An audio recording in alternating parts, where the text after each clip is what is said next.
মীনাক্ষী মুখার্জি একটা কথা বলেছে, যেরকম আমাকে ওরা পকেটে রাখতে পারে, পকেটে রাখতে পারে। 34 বছরে পকেটটা এত বড় হয়েছে যে উদয়ন গুহর মতন 5 ফুট 10 ইঞ্চি প্রায় 90 কেজি ওজনের একজন মানুষকে পকেটে রাখা যায়, তো সেই পকেটটা কত বড় হতে পারে।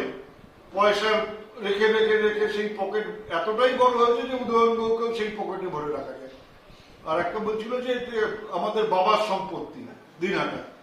আমার বাবার সম্পত্তি না, কিন্তু বাবা এখানে মানুষের জন্য কাজ করেছেন, আমিও তার পথ ধরে এখানে মানুষের জন্য কাজ করবার চেষ্টা করি। মানুষ হয়তো অনেকে ভালোবাসেন, পাশে থাকেন।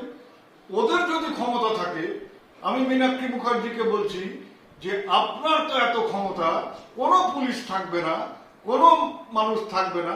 আপনার যদি ক্ষমতা থাকে, দিনহাটায় এসে আপনি বা আপনার দলের কোনো নেতা বা আপনার দলের যারা আরো ওপরে আছে তাদেরকে বলুন দিনহাটায় এসে এই ধরনের কথা যেন মাইকে বলেন। আমার কিছু করতে হবে না। মাথায় যদি থাকতো তাহলে 2021 সালের 6ই মে যারা আমাকে আক্রমণ করেছিল তাদের অনেককে পুলিশ গ্রেপ্তার করতে পারেনি বা গ্রেপ্তার করেনি। আমার মাথায় যদি পুলিশের ছাতা থাকতো তাহলে আমি সেদিনকে দিনহাটা শহরে আক্রান্ত হতাম না। আমার মাথায় যদি পুলিশের ছাতা থাকতো তাহলে যারা 1, 2, 3 অপরাধী তারা সেদিন ধরা পড়তো, তারা সেদিন ধরা পড়েনি। পরবর্তীকালে কেন্দ্রীয় বাহিনী নিয়ে তারা দিনহাটার রাস্তায় ঘুরে বেরিয়েছে। এখন কেন্দ্রীয় বাহিনী সরে গেছে, তারা রাস্তায় বেরোতে পারে না, তার জন্য আমি দায়ী না। কিন্তু আমি বলবো যে তাদের গলার স্বর, তাদের মুখের কথা এবং মীনাক্ষী মুখার্জিদের গলার স্বর, মুখের কথার মধ্যে একটা অদ্ভুত ধরনের মিল।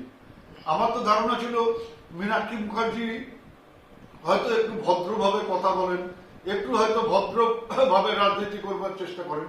তা উনি এই ধরনের যখন ভাষা ব্যবহার করেন তখন ওনাকে এই চ্যালেঞ্জটাই দেওয়া থাকলো যে উনি আগামী 1 বছরের মধ্যে যেন দিনহাটায় এসে ওনার যে তেজ, ওনার যে জোশ, সেটা যেন দিনহাটার মাটিতে একবার দেখিয়ে দিয়ে যায়। আর আমি কিছু বললে পারে বিভিন্ন মিডিয়া উদয়নের মুখে কুকথা, উদয়ন আবার কুকথা বললো, এই ধরনের খবর করা হয়।